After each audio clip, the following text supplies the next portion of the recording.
की कहानी है। माँ आपको बहू बेटे की नहीं, सिर्फ पैसे की जरूरत है। दोस्तों, कहानी शुरू करने से पहले अगर हमारे चैनल को सब्सक्राइब नहीं किया हो तो कर लीजिए, ताकि आपके पास पहुंचे हर रोज नया वीडियो। रीमा की शादी को 6 साल हो गए थे। ससुराल में सास ससुर और एक ननद कविता थी, जो ससुराल से लड़कर मायके आ गई थी। रीमा को उसके आने से परेशानी नहीं थी, बस रीमा को लेकर उसकी सास और ननद में जो असुरक्षा के भाव थे वह उसे परेशान थी। शुरू में तो उसने ध्यान नहीं दिया, पर फिर उसे लगने लगा कि माजी और दीदी सुरेश को उससे दूर रखने की कोशिश करती। वो दोनों अगर बाहर जाते तो साथ में सास भी तैयार हो जाती, फिर तबीयत खराबी का बोलकर जल्दी घर आ जाती। वे अगर अकेले जाते तो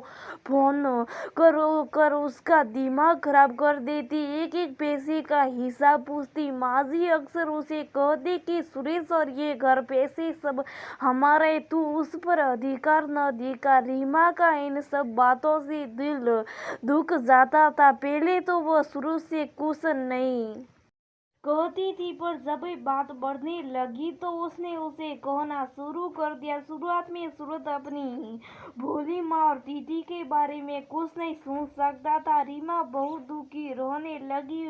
उसने सबसे बात करना कम कर दिया। सूरत रात को ऑफिस से आकर 1 घंटा माँ के पास बैठता था। यह भी माँ का आदेश था। वह उससे सब हिसाब किताब पूछती थी। एक दिन सुरेश की माँ ने उसे कहा, बेटा तू जैसे बहू को महीने के खर्च के पैसे देता है, वैसे मुझे और तेरी दीदी को भी दिया कर। सुरेश ने कहा, माँ मैं तो महीने का घर का पूरा खर्च आपको ही देता हूँ। रीमा को कभी कुछ काम हो तो उसके लिए कुछ पैसे दे देता हूँ। दीदू अंगुली घुमाते हुए बोली, वाह भाई, हम इससे पूरा घर चलाए और बाकी हमारे खर्चे। वह बोला, दीदी मैं माँ को सिर्फ राशन के 15-20 हजार देता हूँ, और उसमें भी मैं हर बार सब्जी और नौकरों के अलग से देता हूँ। माँ की पेंशन भी है, फिर उन्हें पैसों की जरूरत क्या है। वो माँ को हैरान छोड़कर कमरे में आया। आते समय उसने पहली बार उन लोगों के मुंह से रीमा के लिए जो बातें सुनी, तब उस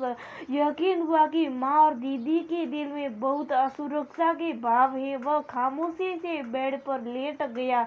उसने सोचा कि माँ को लगता है कि रीमा मुझे माँ से दूर करना चाहती है और उसकी नजर पैसों पर ही, पर सच में ऐसा नहीं था।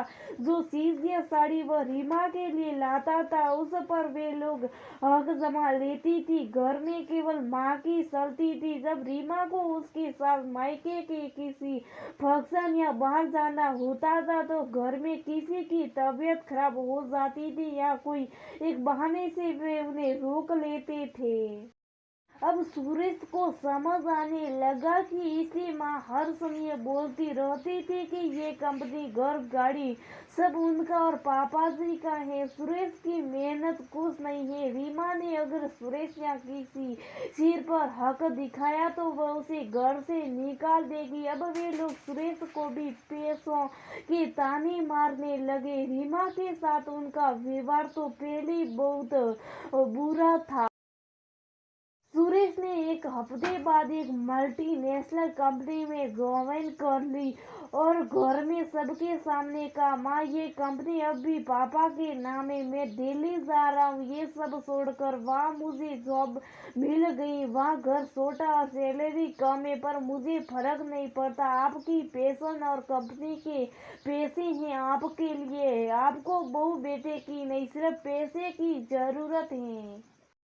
अब हम कभी नहीं आएंगे यहाँ। और हाँ, रीमा ने कभी मुझे आपसे दूर करने की कोशिश नहीं की और नहीं इसे आपके पैसे चाहिए। हर बार जरूरी नहीं कि बहू पति को सबसे दूर करें। कभी कभी माता पिता खुद साथ नहीं रहना चाहते उनके, वो गुस्से में पता नहीं क्या क्या बोलकर चला गया। उस समय किसी ने उन्हें रोकने की कोशिश नहीं की, पर 4-5 महीने में माँ पापा को एहसास हो गया कि कंपनी में सारी मेहनत सुरेश की और घर को स्वर्ग जैसा बनाने में मेहनत रीमा की ही थी। वे बिना कुछ लिए ऐसे खाली हाथ चले गए। वे बात उन्हें खाए जा रही थी। ये पैसा अब उन्हें जेल लगने लगा, जिसके कारण उनके बहू बेटे आज उनसे दूर हो गए थे। कविता दीदी अपने हिस्से से बहुत कुछ बढ़कर लेकर चली गई थी। एक दिन माँ को अचानक हार्ट अटैक आया और सुरेश रीमा को बुलाया गया। वे कुछ दिन रुककर जब वापस जाने लगे तो माँ ने रूठते हुए कहा, अब तक नाराज हो तुम लोग। मैं अपने उस व्यवहार के लिए बहुत शर्मिंदा हूँ। तुम कहो तो मैं रीमा से माफी मांग लेती हूँ। बस तुम लोग अब कहीं मत जाना। मुझे समझ आ गया है कि जैसे सुरेश के लिए माँ पिताजी है, वैसी रीमा है मेरे दिल में जायदाद। और सुरेश को लेकर असुरक्षा के भाव गलत आ गए थे। रीमा ने सोचा कि माँ बीमारी के कारण एकदम बदल गई है, पर जो भी था वह माँ थी और सुरेश को उनकी आज्ञा का पालन करना ही